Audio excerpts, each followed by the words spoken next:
Good morning. I'm Charles Kuralt, and this is Sunday Morning. Nearly 50 years ago, Norman Corwin wrote, "Brotherhood is not so wild a dream as those who profit by postponing it pretend." Brotherhood is not so wild a dream, but we keep postponing it, even in America, where we should know better by now. Out of the Ashes is our cover story this morning, to be reported by Terrence Smith. 25 years ago, in the wake of riots here in Los Angeles and around the country, the Kerner Commission on Civil Disorders warned that the nation was swiftly becoming what it called two societies, one white, one black, separate and unequal. Today, a follow-up report released just this morning finds, sadly, that that prediction largely has come true. This Sunday morning, we'll take a look at the problems of America's inner cities and at some of the strikingly successful programs that offer hope in the place of despair. Out of the Ashes is our cover story this morning.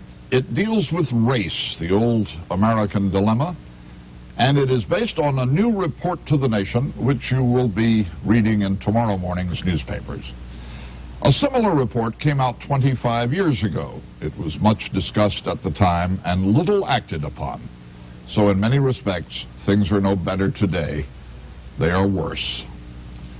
Terrence Smith reports our Sunday morning cover story.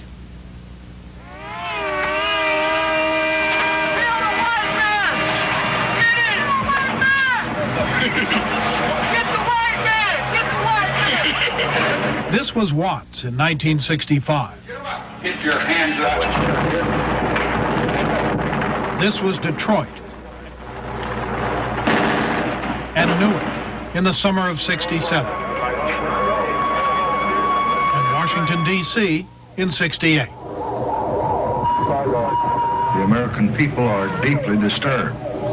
They're baffled and dismayed by the wholesale looting and violence that has occurred both in small towns and in great metropolitan centers. Why did it happen?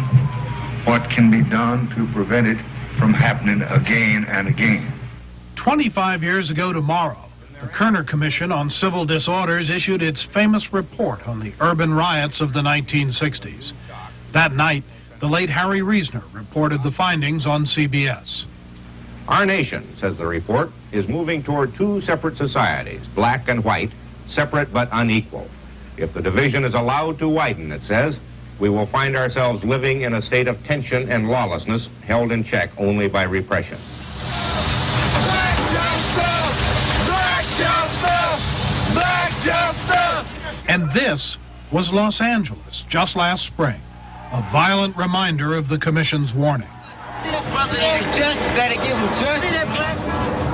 Generally, all the conditions in the inner city have gotten worse. Lynn Curtis, president of the Milton Eisenhower Foundation, is the author of a major new report released this morning that updates the original findings. Everything essentially has gotten worse. So today, if you ask the same question, I can say that in 25 years from now, we will still be having riots. Crime rates will have increased.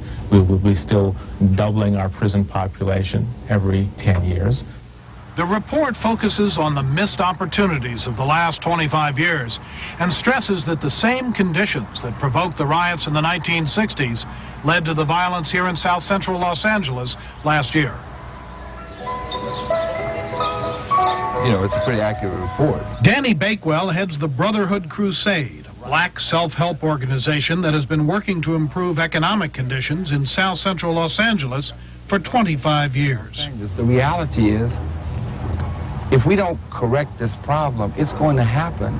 But if it's not in Los Angeles, it's going to be in Detroit. It's going to be in Chicago. It's going to be in New York. It's going to be in New Orleans, because the circumstances that exist for African Americans throughout this country is the same. It's second best. It's always short end of the stick. We're heading in a very ugly direction. Historian and civil rights advocate Roger Wilkins has watched the cities deteriorate. Democracy presumes grown-up, responsible people who will face their problems. In the issue of race, Americans won't do that. We're still in deep denial The statistics contained in this report are staggering. 33% of inner-city blacks live in poverty. 60% of their children are born into fatherless families. 1 in 4 young black males is either in jail or under arrest. But the report insists proven solutions exist to all these problems. We're saying that we have the resources to do this if we want to, if we have the political will.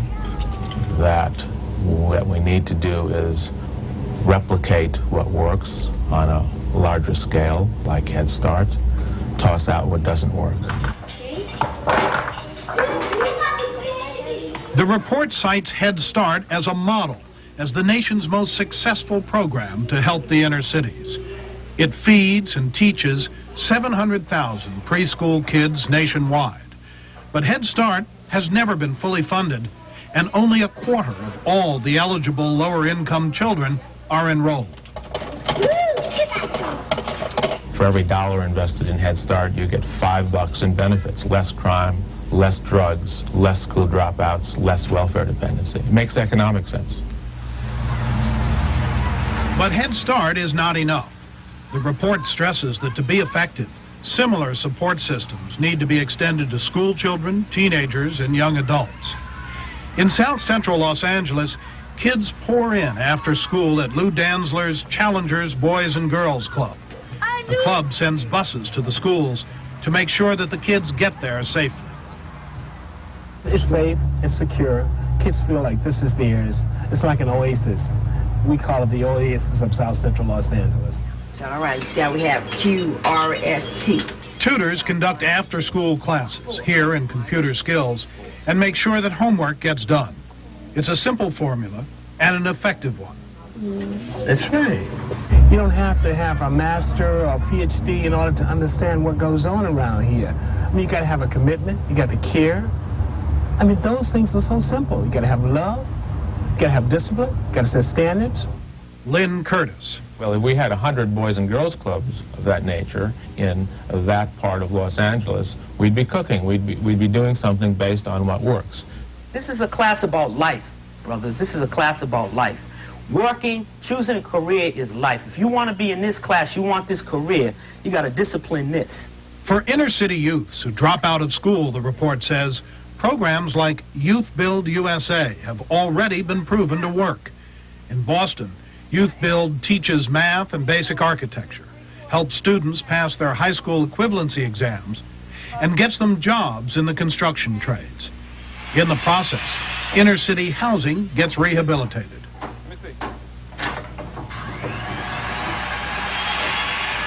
Young people want to do something that's permanent and visible and that they can show to their grandchildren.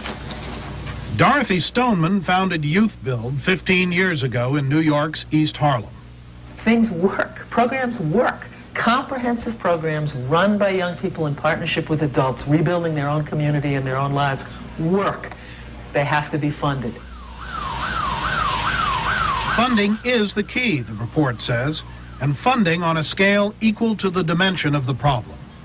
After the Los Angeles riots, President Bush promised billions in inner-city aid, but the day after the election, vetoed the bill. The report estimates that at least $30 billion a year for the next 10 years will be required to do the job. First of all, I'd like to thank the Lord for another day drug-free. That money, the report recommends, should be used to create multi-purpose urban rescue programs like the Argus community in the South Bronx. My favorite thing to do this morning is to find a job. Argus takes drug and alcohol abusers off the streets and teaches them discipline and the basic skills they need to get jobs. It also serves high school dropouts, pregnant women, and people with AIDS. Argus helped Fernando Gonzalez stay off drugs and find a career. He's now training to be a chef at a New York culinary school. Now I see myself as learning the most I can from the school so it can help me go into the cooking fields. Of course, not everybody starts from the top. You have to work your way up, you know, but at least I can see myself working at least as a head cook, making a little extra money than what I was making in the past. The report says the problems of the cities have grown progressively more acute over the last 25 years, and that time is running out. Brotherhood Crusades, Danny Bakewell. The basic reality is that people living in America today, African Americans, young warrior types, strong, able-bodied black men, are saying no longer are they going to sit by and watch white folk enjoy the fruits of this society while they are relegated to a position of not even being able to provide food, clothing, and shelter for their families. That's not going to exist anymore. Roger Wilkins. If we continue to ignore these problems, things will get worse for everybody. We will dilute our democracy, and we will dilute our standards of living. We'll have larger and larger groups of people who are not only not contributing, but who are actively destroying. The report concludes that none of this has to happen. The solutions exist. No magic is required, other than the political will to finally do what the Kerner Commission said should have been started 25 years ago. His name is Joseph.